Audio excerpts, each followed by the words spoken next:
વિદ્યાર્થી મિત્રો, good morning.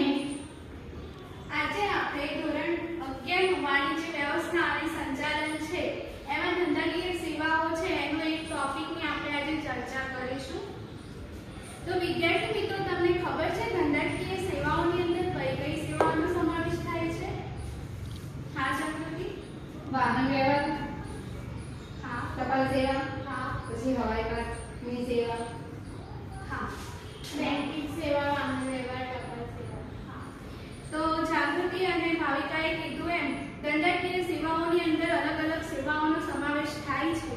એમાં આપણે બેંકની સેવાઓ છે એના વિશે થોડી ચર્ચા કરીશું.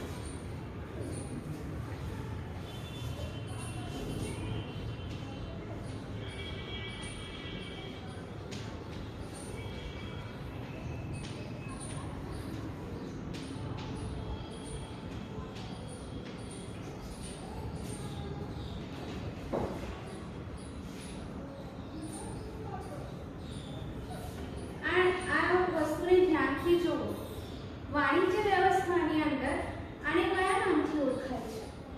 હા ભાવિકા? ડ્રાફ્ટ.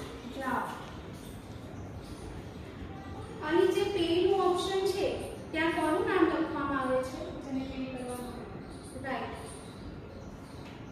અહીં એકાઉન્ટ નંબર છે એ કોનો હોય છે? જે ઓનર હોય છે એને એકાઉન્ટ નંબર હોય. રાઈટ.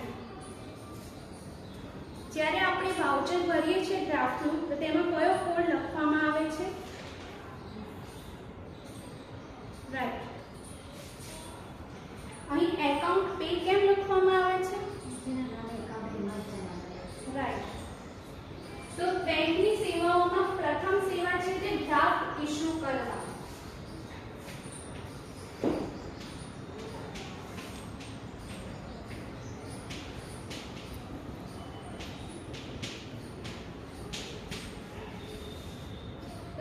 તમે લોકોએ જણાવ્યું તેમ આપણે ડ્રાફ્ટ ઇશ્યુ કરવા માટે જે ડ્રાફ્ટ છે તેની અંદર આ બધી વિગતો ભરીને બેંકમાં આપણે જ્યારે જમા કરવા જઈએ ત્યારે એક વાઉચર આપેલું હોય છે. તેની અંદર પૂરતી વિગત ભરીને આપણે ડ્રાફ્ટ તે જેને લખ્યું છે તેના ખાતામાં આપણે નાણાં ટ્રાન્સફર કરવાનું કાર્ય બેંક કરે છે.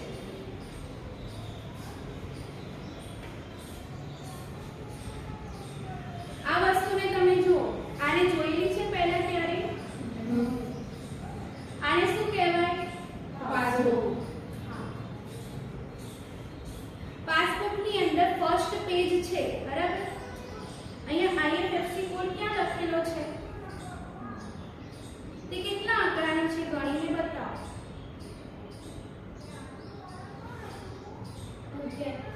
ઓકે.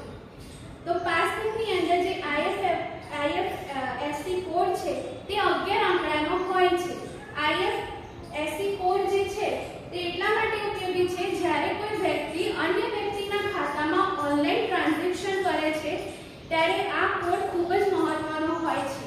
જો આ કોડ ન હોય તો વ્યક્તિ અન્ય વ્યક્તિના ખાતામાં નાણાં ટ્રાન્સફર કરી શકતો નથી.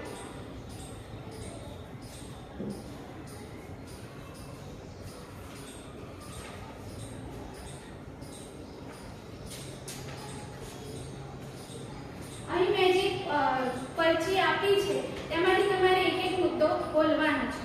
First, bank overdraft. Bank overdraft તો આ એક કાર્ય છે બેંકનું.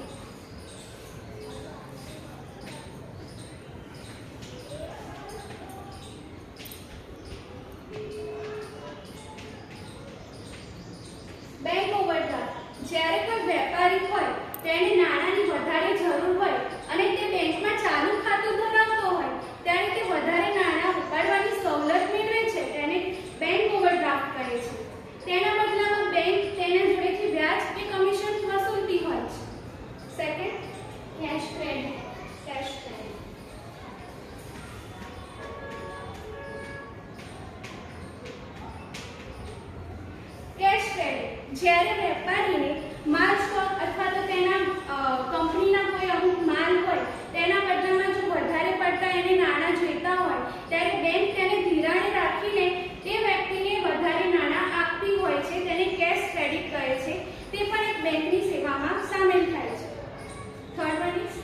RTGS, RTGS. And what is the RTGS full form? real time gross settlement. Okay.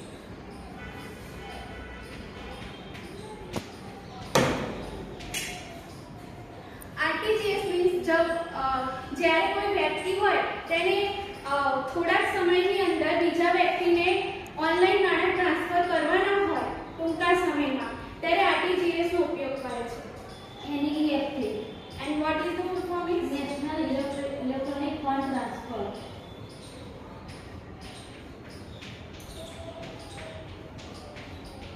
NEFT ના દ્વારા પણ બેંક જે છે વ્યક્તિ જે છે તે અન્ય